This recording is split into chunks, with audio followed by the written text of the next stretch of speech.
The following is brought to you by Total Seal Piston Rings, the leader in ring seal technology. TotalSeal.com. Hello and welcome to another edition of Hidden Horsepower presented by Total Seal. This edition, a Q&A with the guys from Total Seal. Let's bring them on right away, Mr. Lakespeed Jr. and Mr. Keith Jones, the Director of Technical Sales. Gentlemen, how are you doing today? I'm good. Yeah, great day in Arizona. Yeah. Sun shining, a little bit of rain. We're okay. You guys got rain in Arizona. You think we were in Florida or something, Joe? Exactly. There's been a lot of that too. I like how you guys look at each other though. Like, are we okay? Yeah, we're okay. Everything's okay, guys. Yeah. We're all right. Just double checking, right? Exactly. Still here. Yeah. That's right. So what we're going to do today, we've been getting a lot of traffic on our social feeds, in particular, the Facebook group for Hidden Horsepower, and there's a Total Seal page. And what's interesting is that so many questions come in all over the place on our social feeds. And so we've compiled a couple of those questions here today, and we're going to feed them to you guys and give you the opportunity to speak about the answers, because you would be typing a lot to answer some of these questions. It's better to use this, information to share with save a lot of fingers, right? Right. Save the fingers here. Yeah. A better way to do it, and so other people can learn from the Q&A. But before we get to that, though, just speak a little bit briefly on generally some of the calls that you field over there at Total Seal, because it is my understanding that the phones are ringing off the hook all day long. Everybody needs something different project, different material, different series, different goal, and you guys have to manage it all. So I would imagine there are a lot of questions. Oh yeah, we get them from every aspect every day. It's amazing the amount of questions that we field every day. Some of them piston related, some of them not. Right, exactly. Yeah. Some have nothing to do with the rings, but we're glad to answer everything we can. We get a lot of the same kind of questions all the time.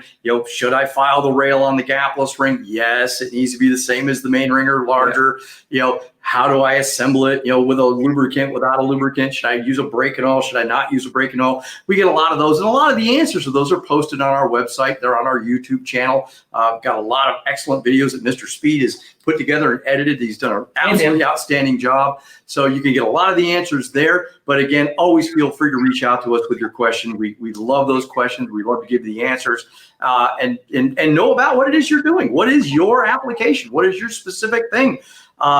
We work on everything from, air compressors to antiques to, old tractors, rocket engines, two-stroke outboard, like vintage two-stroke outboards. It never is a dull moment around here. It's like you're juggling all the time, and you've got no idea, is a chainsaw going to come down or what? It's pretty crazy, which actually makes it a lot of fun, though. It does. Not to say working on a Formula One project would be boring at any point in time ever, but the mix of things that we get, like I said, from old antique chainsaws to two-stroke snowmobile stuff to to vintage F1, current F1. It's great to see all the different kinds of projects, and you get a lot of different perspective on a lot of different ideas. And sometimes you go, hey, I think we can do better. Right. Well, there you go. All right, let's get to the questions from people out there on social media. And again, I would encourage you, first of all, if you're watching this, there's a good chance you're on YouTube.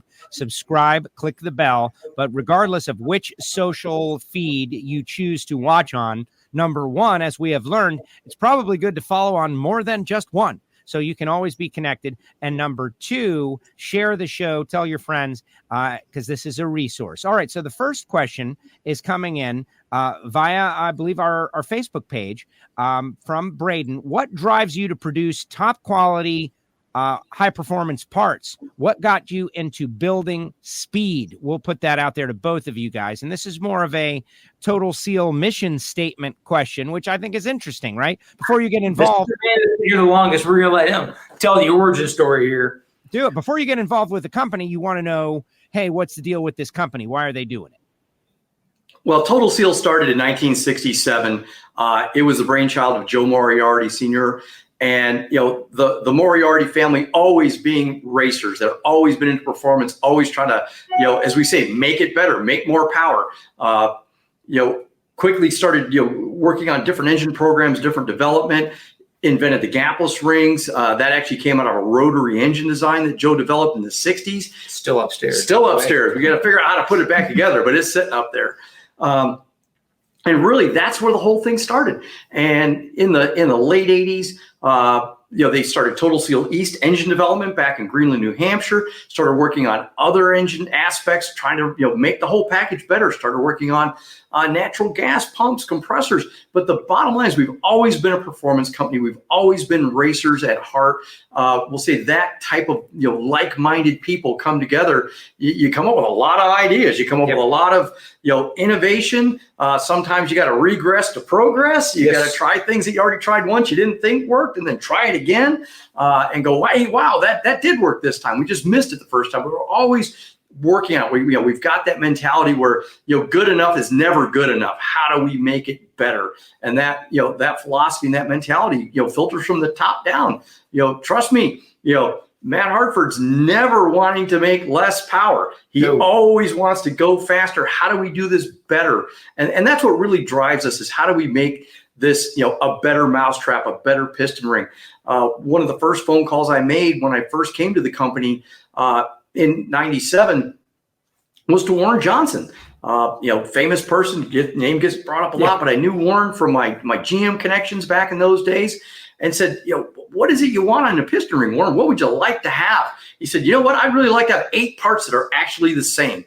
He goes, I've got Kurt sitting on the floor going through sleeves and sleeves of rings, micing them, checking them, fish scaling them, trying to come up with, what's the tension, trying to come up with 8 parts that are actually all the same. And that's really a big part of what set us on the quest that we have today, is how do we make this a better part? How do we make a better mousetrap? And it's forced us to come up with different ways of making it than the industry has typically or traditionally had in the past. And we've never stopped doing that, from the manufacturing side to, looking at coatings, ring materials.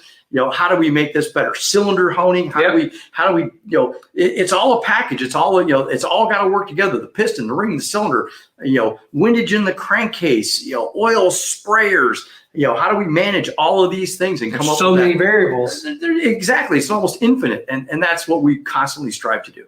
Excellent. And another Warren Johnson story. Like, Warren Johnson has been, when you are around these engines, right? Lake, you don't know this. We just got another great Warren Johnson quote as we are doing this show. We just got one from Gary Stinnett, who is going to be in the podcast feed very soon. You can be a machine operator or you can be a machinist, from Warren Johnson through Gary Stinnett. And it was WJ lighting it up. It was in relationship to modern machines where you can, program it in, and Gary doesn't use one of those. And, he still drives the machine, and he was describing it. It's great. Everybody should subscribe on Apple Podcasts, Spotify, or SoundCloud. So when the Gary Stinnett episode drops, you are ready to go. Next question. That was great. This one from Joel. Explain how you convince experienced racers that thinner rings have advantages over older standard ring packages. And that's something that, the old habits die hard. I've always been using this. This has worked. It hasn't failed. Why should I change? So how do you do that? How do you convince racers, and let's say experience as opposed to older? I think we're still working on that, aren't we, Keith? We are definitely working on that. How do you say it? Cautiously. That's how you approach it. It's a work in process. Man, we here recently, we've done a couple of these trackside tech talks at some of the NHRA races. And the thing that I've pulled out of my hat is the old NASCAR comparison. I was around in 2001 in NASCAR when Dodge came back in, and the top flight trick ring package of the day was an 043 3 millimeter. Now it's a 0.5, 0.6, 2 millimeter.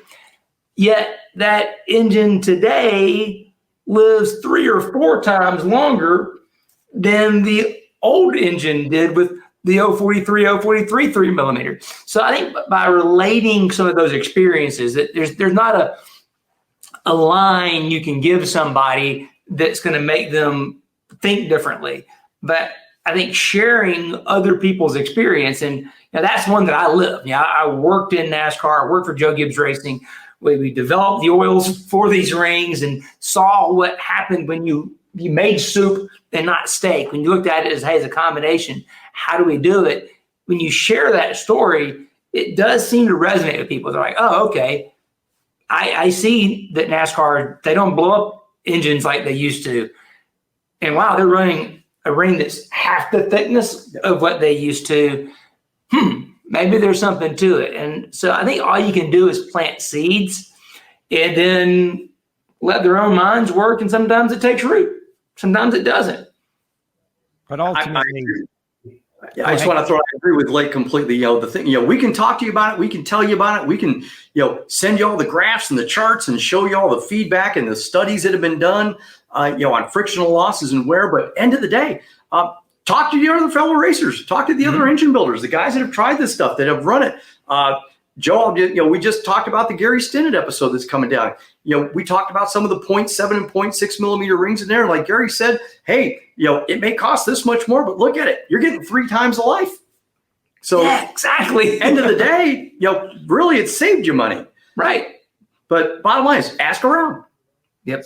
Simple as that. Word of mouth, and look who's using it. And, but you're not going to convert everybody, right? Like there's the person who has their way and they're going to do it that way, and that's their way and that's their business. Exactly. I mean, trust me, as a guy who spent 15 years developing and selling oil, there are some people, you take that 2050 out of there called dead end. Yeah, so it's like, no, it's okay. I get it. Exactly. All right. Next question on the Q&A. And hopefully this is a seed episode for people out there to realize that, send the questions, whether it be via email to these guys or on our social media feeds. Follow them: Facebook, Twitter, Seal Total, of course, YouTube.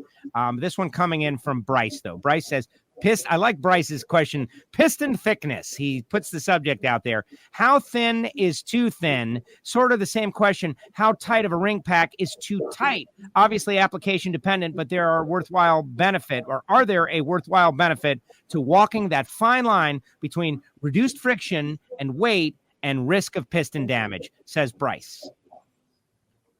Oh, excellent question.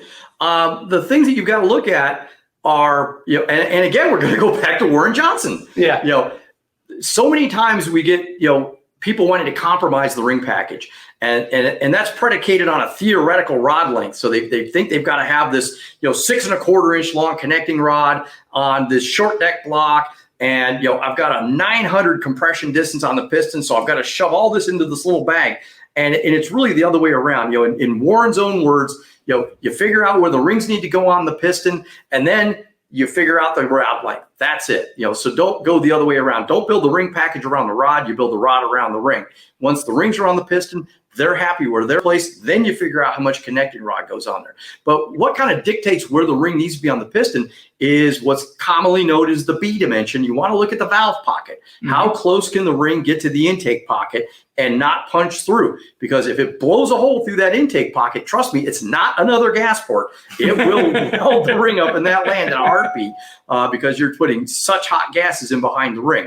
So you've got to kind of build it from the top down and then figure out where everything can go in the package.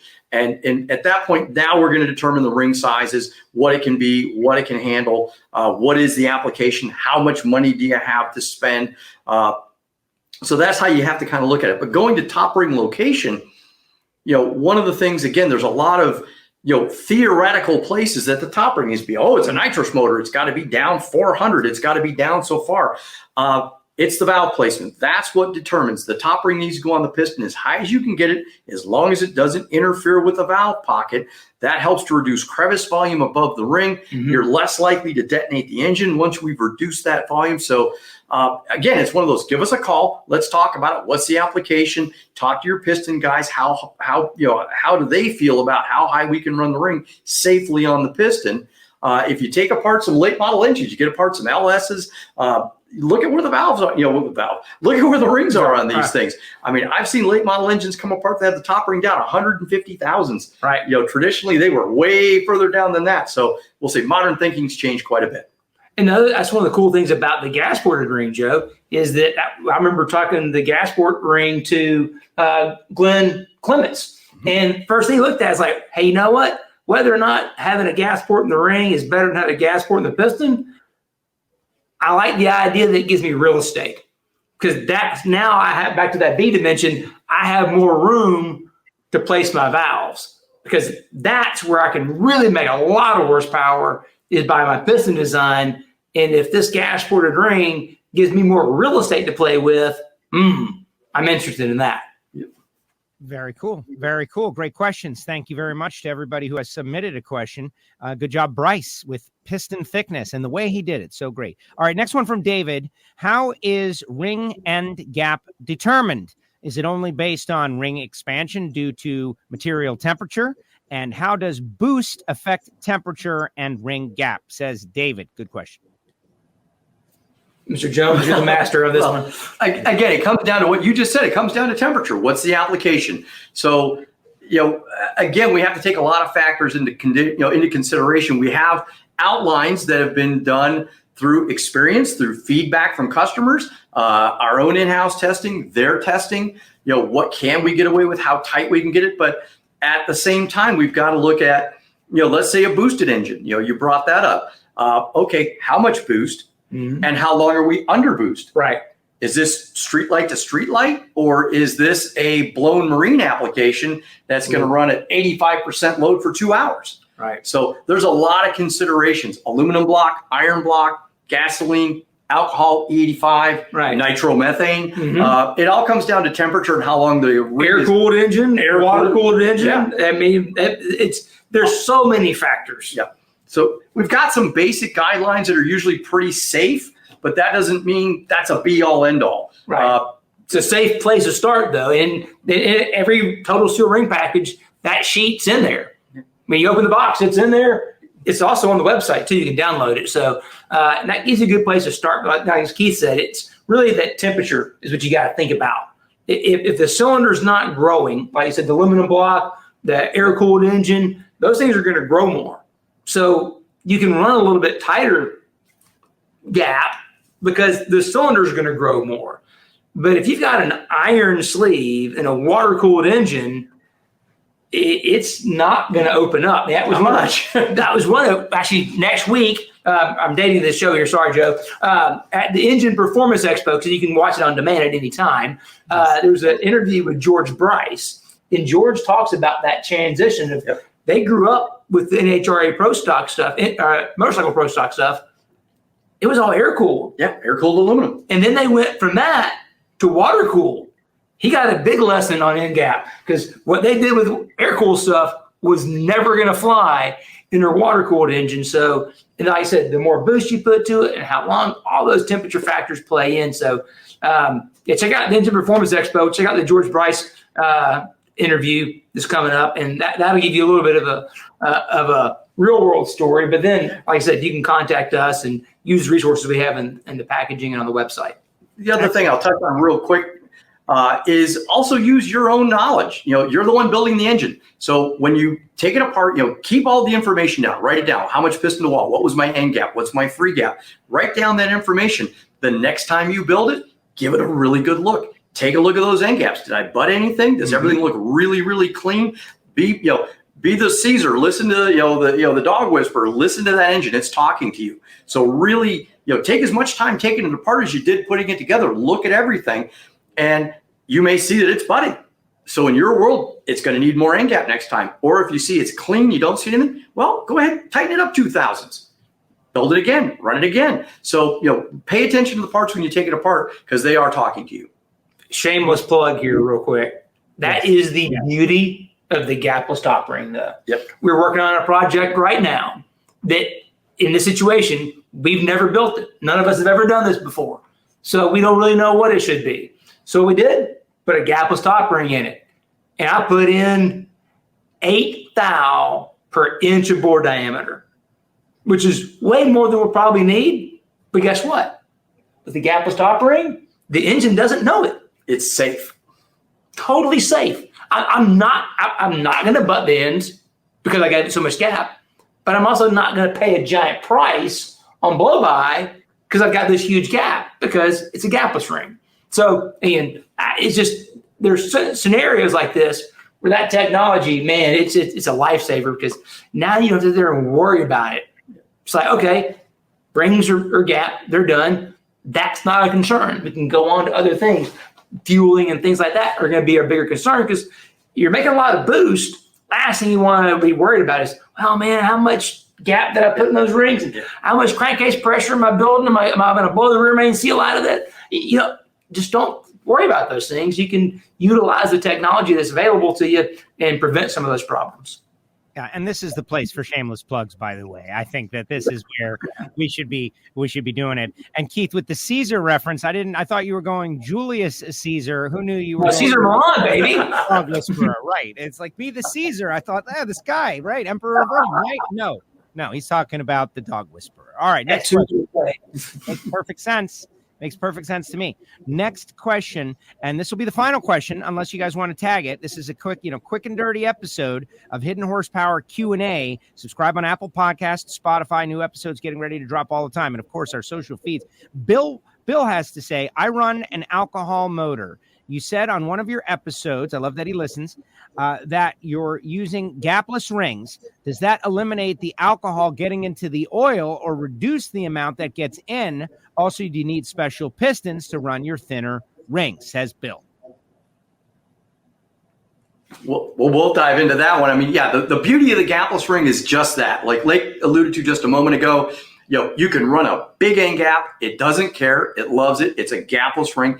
And absolutely, one of the key things, take power out of the picture, take blow by out of the picture, which are all, side benefits of the gapless, makes all that better. Just look at fuel. The gapless ring keeps the fuel out of the pan. It keeps it out of the oil. I have injected alcohol guys running mechanical injected systems like, does it make more vacuum? Yep, it makes more vacuum. Can I make more power? Yeah, but my primary reason for running that gapless ring is it keeps all that fuel out of there. I don't have to worry about fuel dilution in the oil, wearing the engine out. Diesel guys. Oh, yeah. What a massive improvement in the diesel. Imagine this. Imagine going 5, 6, 7, 8,000 miles on an oil change on your 5.9, your 6.4, whatever it is, and you go to change the oil, it still looks like oil.